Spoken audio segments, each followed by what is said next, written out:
Please come in and take your seats as the service is about to begin.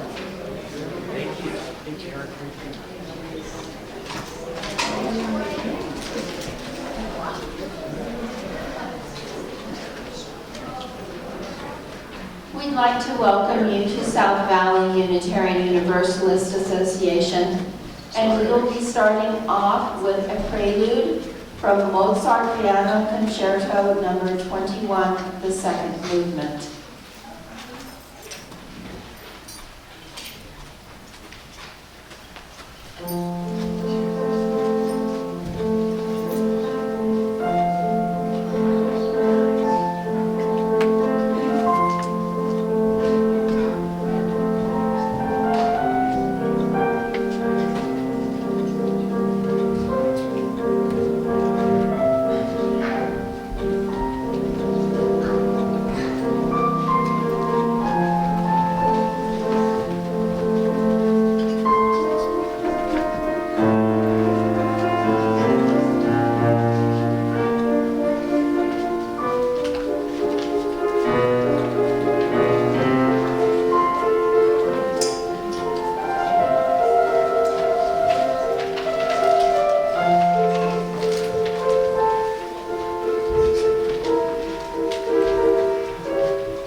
everyone to South Valley Unitarian Universalist Association. My name is Mary Norton. I have been at this church for many years and am a former member of the worship committee, but stepping in because we have people gone to conference and other things. As we begin our service, I ask that you please take a moment to turn off all electronic devices so that they will not disturb the service. I invite you to enjoy the chapel that is in the back of the sanctuary and to note any joys and concerns in the book there. If you have little ones, we do have a nursery downstairs, and after our service, I invite all of you to go downstairs to enjoy our hospitality and to greet one another. Finally, please note the announcements in your order of service. They are full of many ways to be engaged in this vibrant community.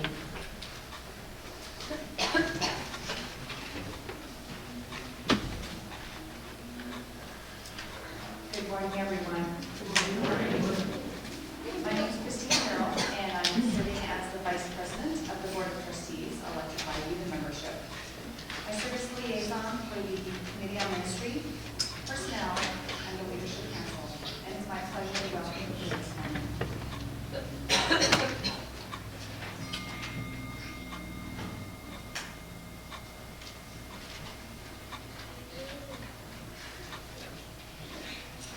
Come, whoever you are welcome here. No matter your age, your size, the color of your eyes, your hair, your skin, you are welcome here. No matter who you love, how you speak, or whatever your abilities, you are welcome here. You're welcome here whether you come with laughter in your heart or tears. You are welcome here. If you come here with an open mind, a loving heart, and willing hands, you are welcome here.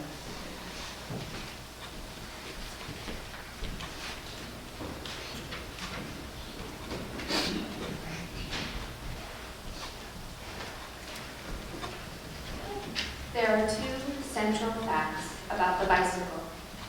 First, it is the most efficient device ever created for the conversion of raw human power into locomotion. And second, there is something special about the people drawn to tinker and wrench on them. The proof is all around us, from freeways to airports to factories of mass production.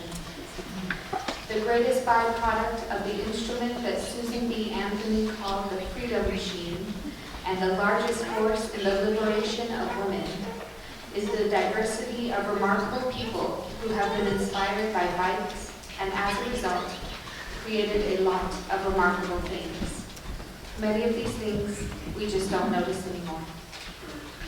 Requiring no electricity or chemical fuel, bicycles have lifted economies, facilitated industrial revolution, and circumnavigated the globe.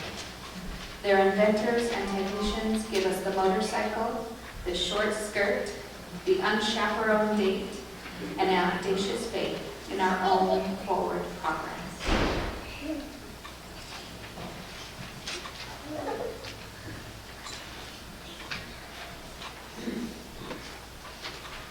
Would you please join me in body or spirit now by standing and turning to number 305 in your gray hymnal, De Colores. And no, we're not going to be attempting the Spanish words. I will not do that to the Spanish language.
Claire Earl up to light our chalice.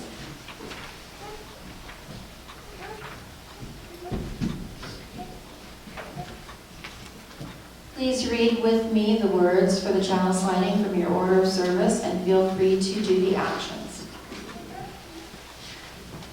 We light this chalice for the warmth of love, for the light of truth, and for the energy of action.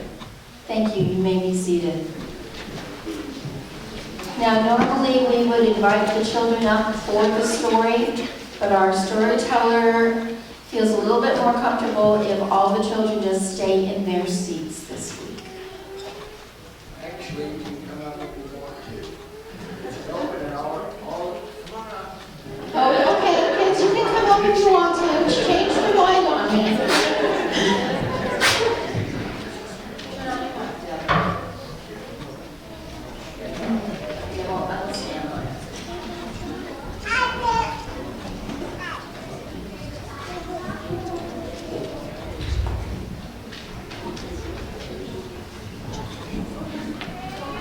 Now I can see it's bold. The grace of the Lord.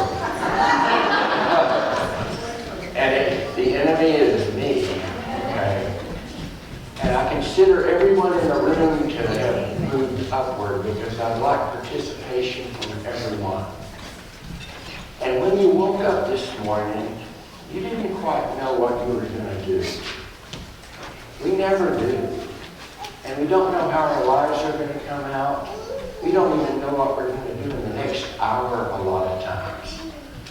So we've got to kind of make it up as we go along.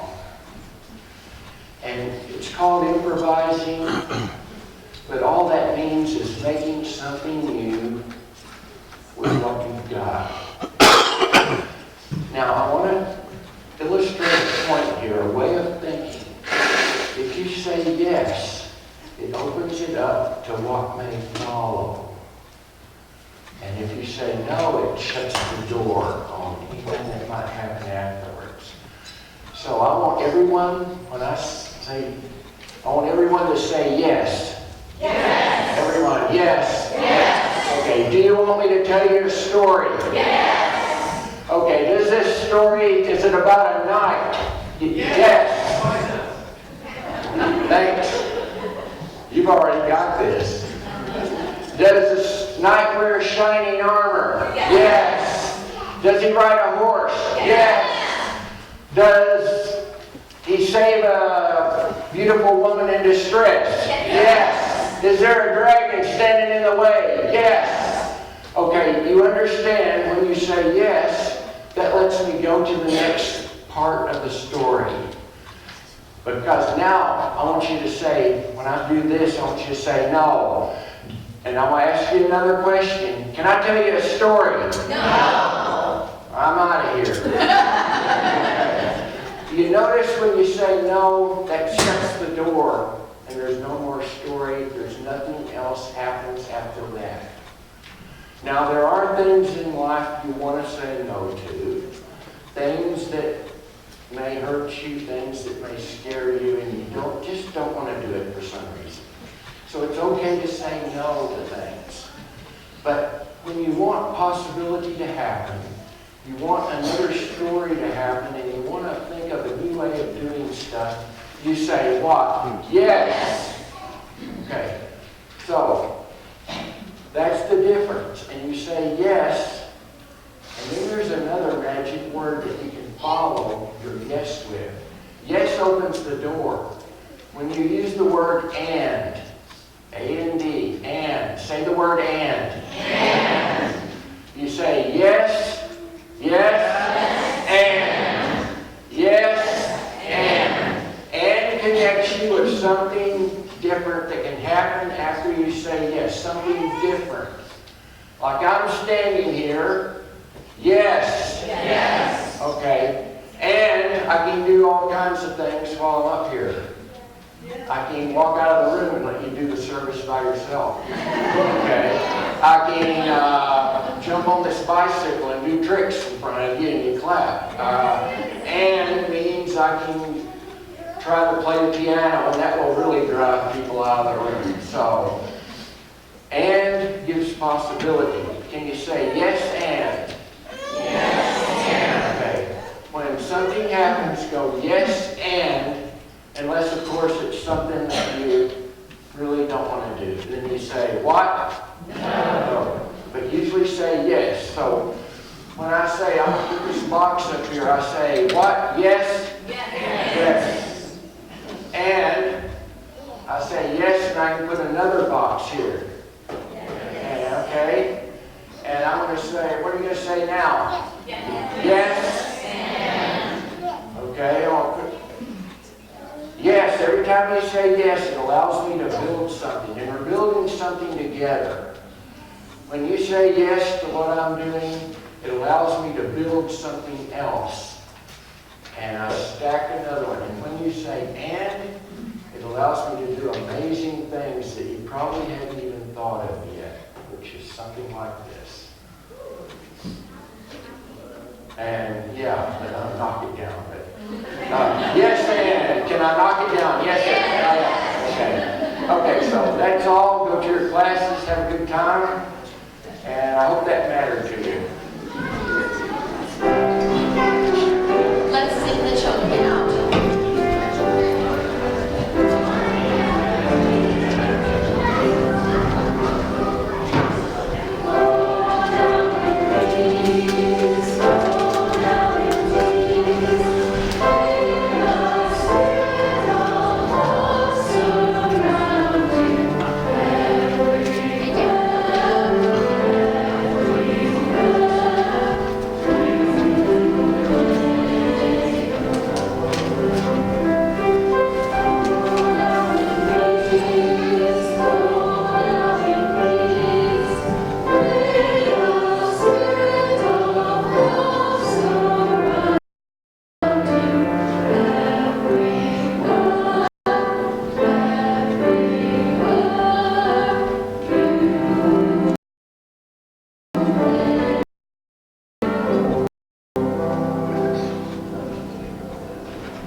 Mom or dad took their hands off the bike seat and you sailed forward on your bike without training wheels for the first time. I still remember my dad taking his hands off the seat and sending me along our driveway, whooping and laughing as I steered the handlebars, oh so nervously. Remember the pure freedom you felt. Every time you got on your bike, you and probably others just have fun. In the streets and in the bush on some jumps you made, great memories. But then, as you got older, your life got really serious. Bills, commitments, and 9 to 5, responsibilities. Cycling got serious too. Expensive, probably tubular wheels, high-end group sets, carbon everything. It all became an arms race, who had the lightest and the fastest. You might have even started racing, which most of us take really, really seriously. At least I did. Cycling still defined us, of course, but it seemed to have lost that stripped-back beauty and simplicity along a technicolor rainbow of endless kit, themed Oakleys, and endless accessories. The fun we had as kids sometimes seems a distant memory, but we yearn for those simple, carefree days. When you're in an echo chamber of a big city surrounded by all your riding pals, it's too easy to lose perspective. It's easy to forget what riding our bikes is really all about.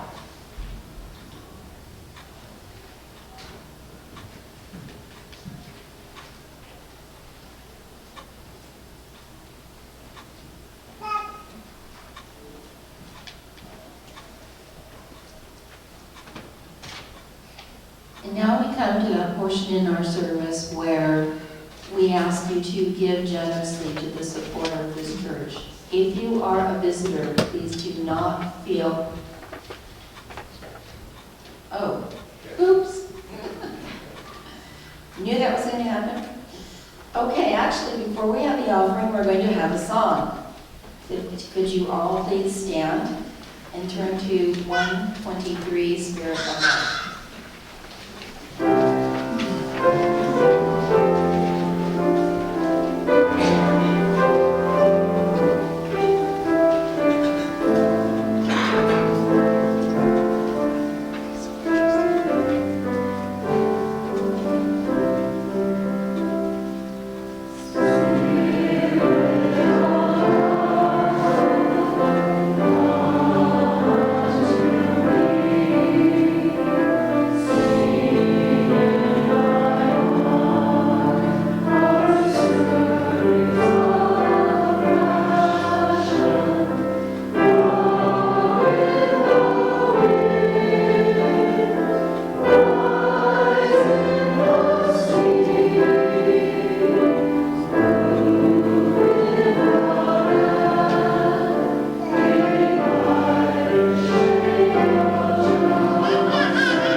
If you are a visitor, please do not feel obligated to contribute and let the basket pass you by. Your presence among us is your gift to us this morning. Today's offering will be shared with Kids Eat Foundation, a Utah nonprofit feeding at-risk kids in the Salt Lake Valley. They currently provide backpacks of food for weekend meals. If you will join me in saying the words printed in your order of service for our offering. We are this church. We are its hands, its heart, its voice. Together we share in the wealth of this community and sustain it with our gifts.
on here. Anyway, the bicycle. What is it? Well, first of all, it's an efficient machine. Like your car is only 35% efficient in converting what you put into it in forward motion. This bicycle is 98+% efficient. And what does that mean? It means that the energy that I spend walking a mile, just walking, I can take that same energy and effort and add it to one of these. And suddenly I can go 4 or 5 miles on the same energy that I spent just walking 1 mile. And what does that mean?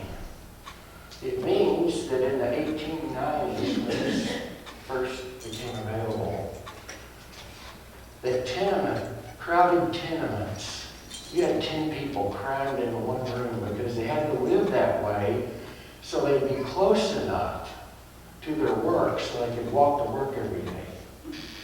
This freed people from that because it gave them more range, distance. You could get on one of these and crank out 4 and 5 minute miles without even breaking a sweat. And another thing that did, instead of freeing people, giving them freedom of mobility, freedom of where they worked, it also changed your dating life. Now, before the bicycle, and I'm having trouble getting my head around this, okay? But a lot of the dating you did, you would have it in the same room or the same house as your parents. They're in the next room. That's why people had parlors and living rooms with 2 doors that shut. I remember grandparents of mine that had a room like that, and as a little kid I'm wondering, why did they build a house like that? Well, it was built earlier for this purpose. And if you really got intimate before marriage, mind you, you had something called a bundle board. It's a board about this high, the length of a bed, and the couple could go in the bedroom and this thing would be between them. Okay? And they couldn't go any hanky-panky, but they could talk and get to know one another. That was what courting was. Now, that's why I had trouble getting my head around this, was when I was a teenager, I was so shy, I wasn't about to whisper sweet nothings in anybody's ear if my parents listening. I just couldn't get my head around it. But the bicycle changed that. And it did all kinds of things, as the readings before said. Now, what can it do for you today? Well, if you give one of these things to a family in, say, Africa, it can increase their income by 40%. Believe it or not. The mobility is worth that much. The choices made available because of this, it's worth that much. Now, if you in this city decide to take one of these and only use fair weather errands under about 2 or 3 miles, it might be worth the $10,000 a year raise to you in the car savings. That's how powerful this device is. Now, what did it do for me? It allowed me to do a neat trip. And I'll draw a line here. I went from Seaside, Oregon, down kind of around here, down to Salt Lake, and then I went across to Asbury Park, New Jersey. Hope you can see the line. But that's what it did for me. And I planned a trip. I planned it for about a year. And I was about ready to go on the trip. And a lot of people were inspired by what I was doing. I talked about it, and it even made the largest paper in Arkansas about what I was going to do. This is let's see, this is the big one, okay? It had a big circulation. And people were inspired by what I was going to do. And one guy even came up to me and wanted it to be a fundraiser for a World Hunger Project, okay? So people were inspired. But yet I had somebody else, somebody in our family actually, that said, don't do this. This is the stupidest thing I ever heard. And the first lesson I learned from this trip happened before I even left on that trip. And I had to choose between the people that were inspired by somebody trying to do something different, something new, something with possibilities, versus somebody said, don't step out of what people usually do. It's stupid, stay away from it. So I had that choice. And in our lives, we have that choice, whether you do a trip like this or not.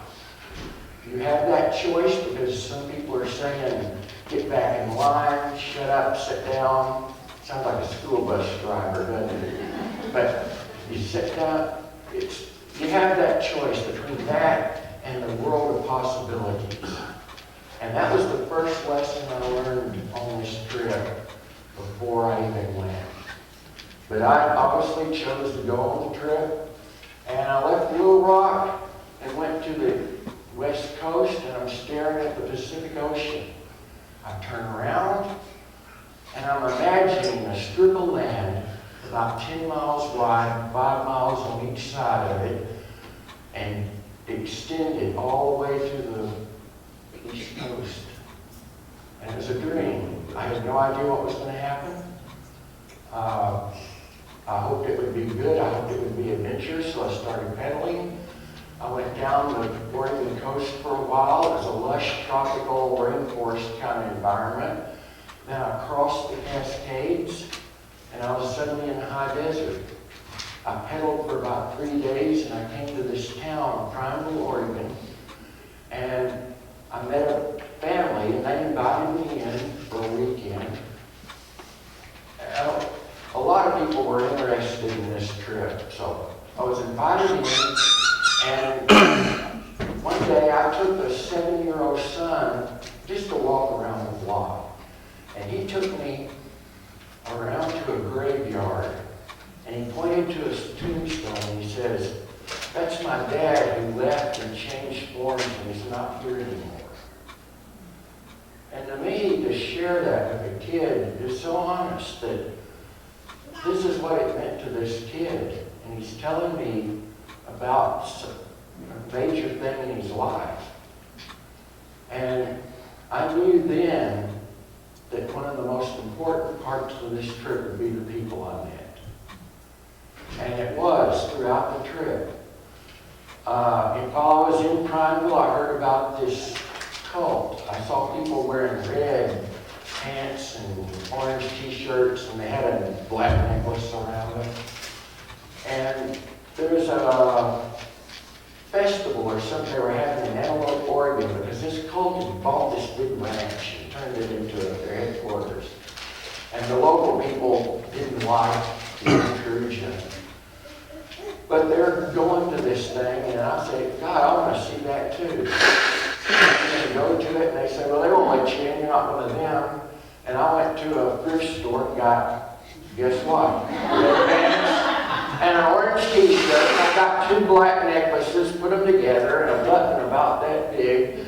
Made myself a necklace, drew a picture of the guy. He had a beard and everything on it. And there, and I just went in with the rest of them. And while I was there, I found some interesting stuff. Like you had 10 people that would live in a room about the size of this part of the stage, sleeping on the floor.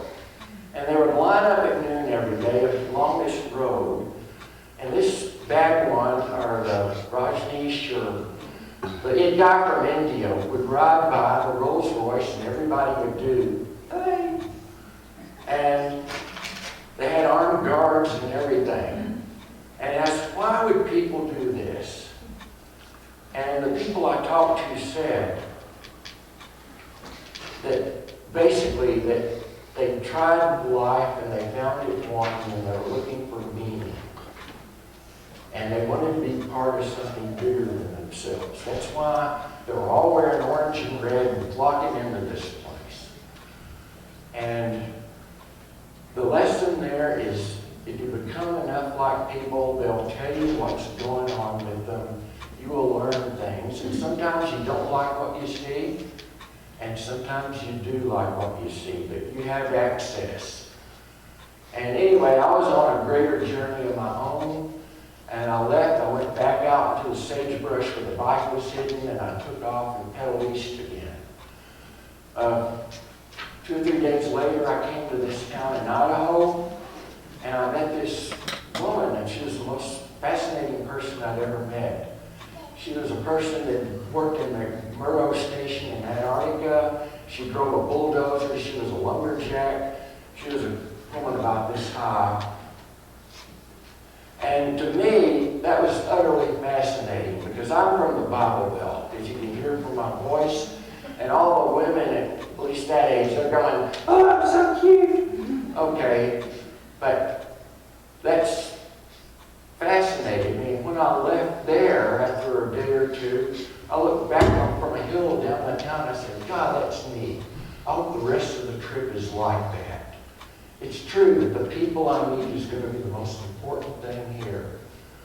Well, I pedaled down towards Salt Lake City, and I go to this ghost town on the Utah-Idaho border, and it's right after sunset. I've just eaten supper, and I hear this baying sound, and I see this pack of wild dogs coming at me, and I was scared. And time slowed down, as it often does when you feel that way. And I remember reading a book about when a pack of dogs attacks somebody, the alpha dog gets the brain because it's the most tasty. And time has slowed up. Okay, I don't have much time while all this is happening. And I thought about when I was 9 years old, the TV station where I grew up, they decided to show all these old Tarzan movies. And one summer, I'm about this high, I'm watching all these Tarzan movies. And I knew what I wanted to be when I grew up. I was going to be just like Tarzan, okay? And it doesn't look like I made it. But anyway, there's this scene where they're in a cave and the lions are coming after them, so they build a ring of fire around them and it scares away the... That popped into my mind. I took stove fuel, threw it around, lit it, and the dogs stopped and backed off, and they ran off and never came back. Now, thinking later, I was the only person for 30 miles around. If they had got an artery or something, I wouldn't be here. But that happens. And the lesson from that is that the unexpected can happen to you. And often we have enough resources within you to take care of that. And in my case, it happened to be a stupid movie I heard 20 years earlier and forgot. Somehow it went. But that's the things you learn on a trip like this. Your self-reliance, the things that you can do. And when you overcome a difficulty like that, it adds to your confidence. It adds to, God, I can do this. And next time, the next challenge is just a little bit easier. And I came down to Salt Lake and met some of my friends here. And I stayed long enough to be in one of them's wedding. They got married here. And then I went east. And I crossed the Rockies and went down into Colorado and then Kansas. And I'm going to just blow across that thing. It's flat and I can just pedal across it. That was not the case. It was constantly up and down. And there was a side wind that I'm leaning this way in the side wind. And it's just hard. And the thing I learned about that is if you're going up a hill, especially a long hill, don't stop. Because if you stop, you've lost your momentum and it's harder to get going again. So when you get a challenge like that, keep going. Just dance it out, tough it out, just get over the top. Because if you do, the next hill will be easier. You've conquered the big one behind you, and the constant hills will just, and life is like that. The more you persevere and overcome, the more confidence you have, the easier each challenge after that gets. And I got to the point where I looked forward to the challenge because I knew it would add to me after that. If I just toughed it out and went through it, I would be better off. And after the trip was over, I walked a little taller, and it's really changed my life. I've carried this ever since. The things I've picked up and experienced. And I had my victory time at the end, when I'm on the Atlantic coast taking the picture. But it was an experience kind of like entering the world of literature. You only read about this kind of stuff. It seems impossible when you start it. I mean, this is a sixth of the world's circumference, the distance here. And when you think about that I was on this very bicycle and the ground was rolling. Whoops. It falls down after the fact. That the earth is curving under your wheels as you pedal. Okay? And you're under the open dome of the sky. Another thing I learned is you're out so long and you come back into a social situation, it becomes that much more potent. It's like expedition fever. That you're not with people and then you are, and emotionally it just becomes so much more potent because you've been away for so long. And you keep doing double takes because there's a roof there and you're not used to it, and there's walls there and you're not used to that. So that happens to you, and it's kind of like, at one time in my life, even riding a bicycle 10 miles would be, God, I can't do that, that's impossible. And you look at this and think it's impossible. But you just do one turn of the crank at a time. And one after that, you've done a mile. 1 mile follows the other. And you take the little challenges that come up, like you climb that hill. Or if it's raining, you can either hole up and just wait for it to pass, or the headwind you don't like. And I'll admit, there are days I was out doing this on a 3-month trip that I didn't want to be there. But if I keep my eyes on the bigger picture, what am I really trying to do?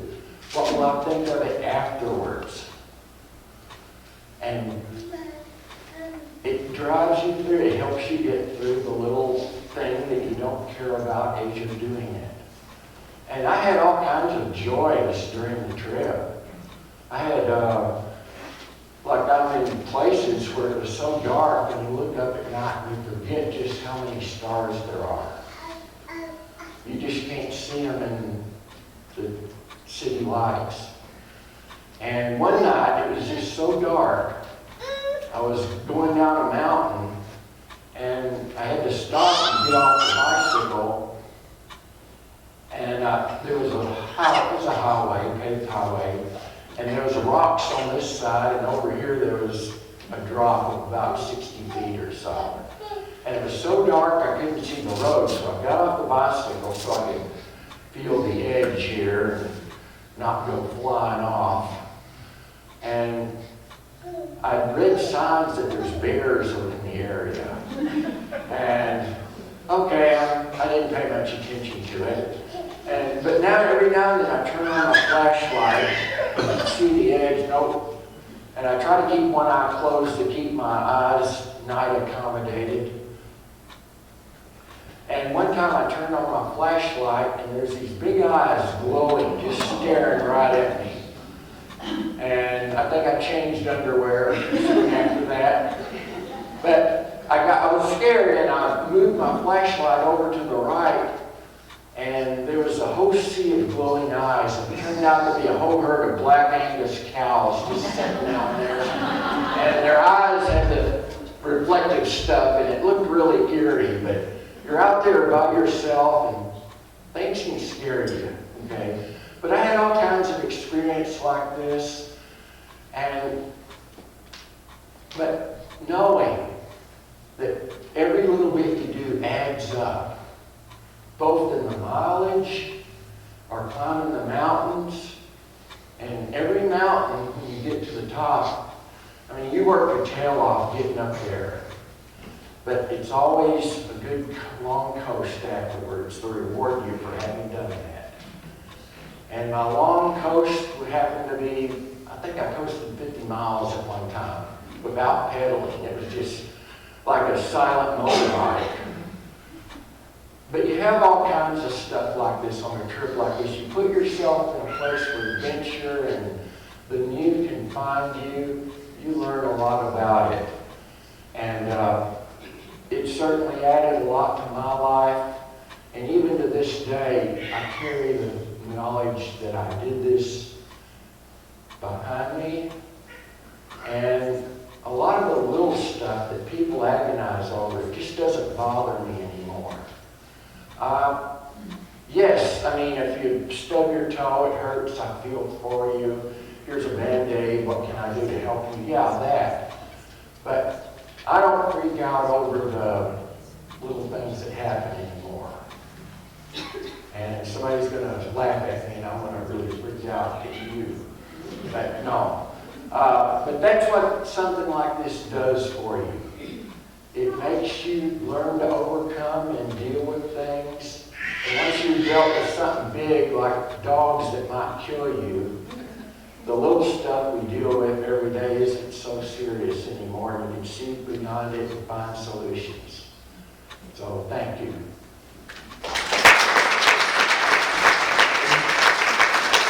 Now, everybody here, I want you to do something. I want everybody to stand up. And I want you to close your eyes. And I want you to imagine you're 10 years old and you're taking that first bicycle ride. And I want you to reach out, grab the handlebars, okay, and put your leg over the bicycle and you're sitting on it. And work your legs like you're pedaling for about 10 seconds. And just feel the joy of pedaling like you would at 10 years old. The freedom, and you feel like Superman because you're going so fast. Okay. And now you've got that, and thank you again.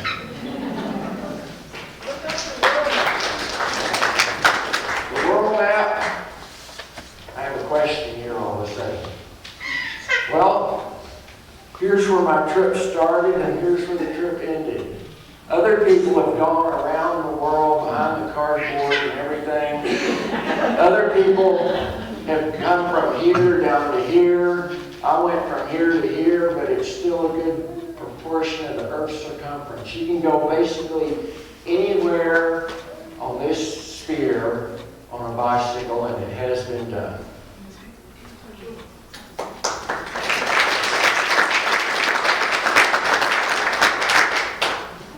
Well, you all sat down again, so stand up.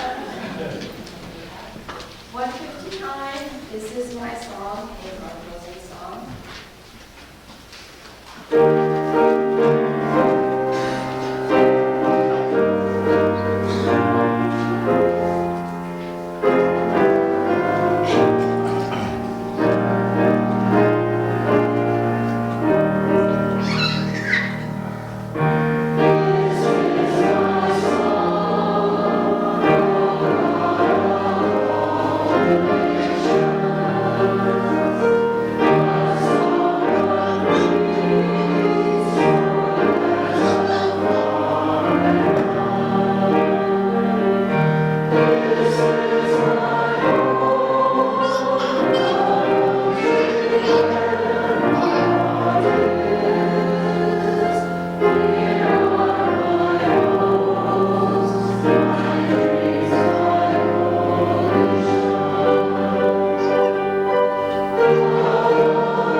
Now, I just told you about an experience I had and the value of that experience, but you really, as most of you already know, you don't need to do anything like I did to realize that life gives us challenges on a daily basis, and we overcome them and become better, or we shrink away from them and become less.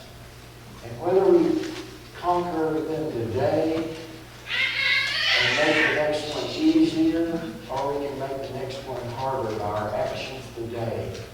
So that's really what matters here about probably anything I said. So, thank you.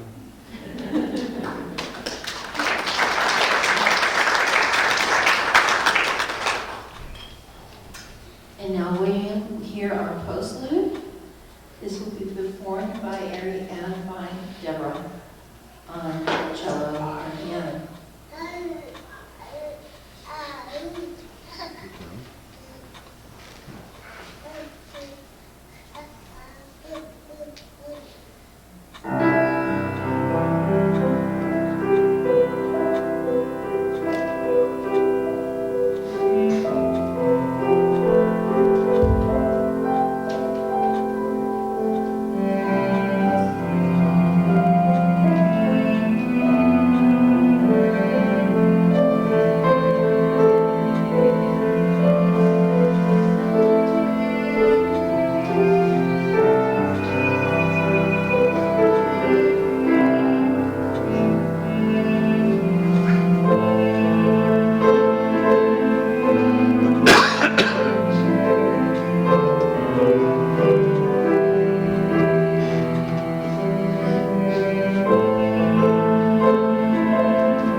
We have this.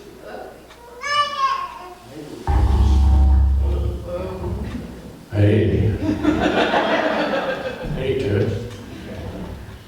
Now we have visitors here, and we'd like you to introduce yourself if you're so able and willing.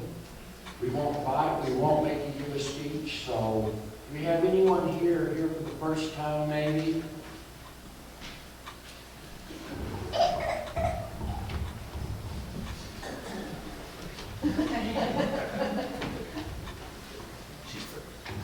Ladies first. My name is Lydia Ojima. I'm just a little close here.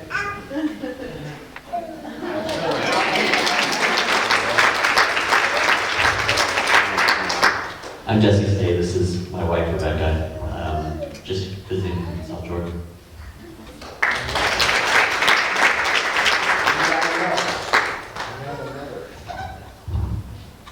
I'm Rustin Deal, and this is my wife Kelsey Deal. We're here with our two kids. We visit different congregations every week.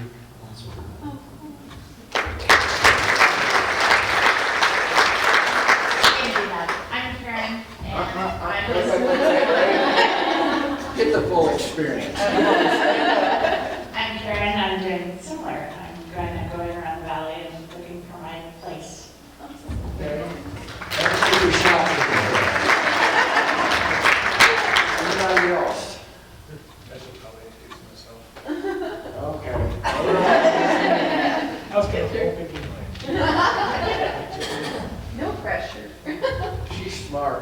want to do it, so she pointed you out. Hello, my name is Jason.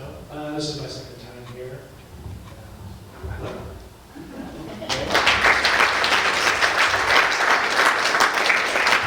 Okay, anybody else?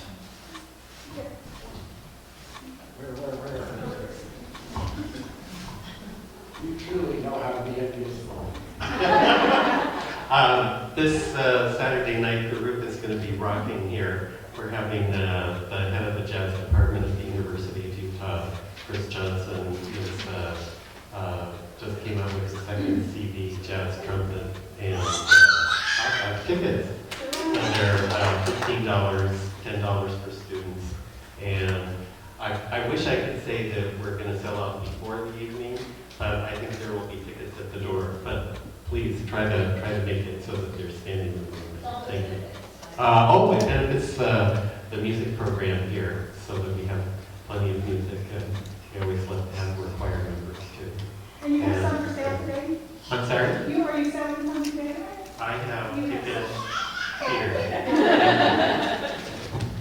Now, we're going to have free food, free fellowship, and free fun, believe it or not, downstairs. You're all welcome to go down and mingle and lunch on stuff and hang out. And free coffee. We do have coffee in this church. As we leave, let us remember that this light symbolizes possibilities. It symbolizes light in the darkness.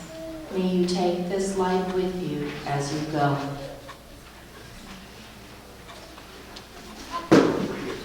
Go enjoy your day.